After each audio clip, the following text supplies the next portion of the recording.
Сәлем достар, сіздермен бірге Меруерт. Бүгін ұнсыз дайындалатын оладьи, яғни құймақтардың рецептімен сіздермен бөліскім келіп отыр. Сіздерге қажет болатын ингредиенттерді описание бөліміне жазып қалдырдым. Ең алдымен ыдысымызға жұмыртқа, тұз, құмшекер және айранымызды құйып араластырамыз. Кейін ұнтақ жармасын, яғни манканы саламыз. Жақсылап араластырып, ішіндегі манка жарылуы үшін 30 минутқа тындырып қоямыз. Таңертең дайын массаны қуыра салу үшін осылардың бәрін араластырып, мұздатқышқа қойып жатсаңыз да болады. 30 минуттан кейін қарасаңыз, манкамыз кефирді өз бойына сіңіріп, сәл ұлғайған болады. Бір шай қасық нан соданы салып, араластырамыз. Құрамындағы кефирмен реакцияға кірісіп, сәл көпіреді. Газдың үстіне табамызды қойып, сұйық майымызды құямыз.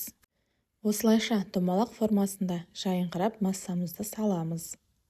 Құймақтар пісіп жатырған кезде үсті беткі жағы томпаяды. Құймақтар жай отта піседі. Осы видеода көрсетілгендей етіп, газдың астын осылай жай қоясыз. Құймақтардың шеттері қызарғаннан кейін оларды бірімдеп осылай аударып шығамыз. Аударылған жағы тез піседі. Оладьилеріміз, яғни құймақтарымыз дайын. Артық майы сіңуі үшін мен астына салфетка төседім. Үйлеріңізде егер болып жатырса, қаймақпен, сгущенкамен, балмен де өте дәмді үйлеседі. Міндетті түрде пісіріп көріңіздер, өте дәмді шығады. Сіздерге ас болсын. Маған подписаться етуді ұмытпаңыздар. Алдағы уақытта видеоларымды жіберіп алмау үшін қоңыраушаға кіріп, все дегенді таңдап қойыңыз.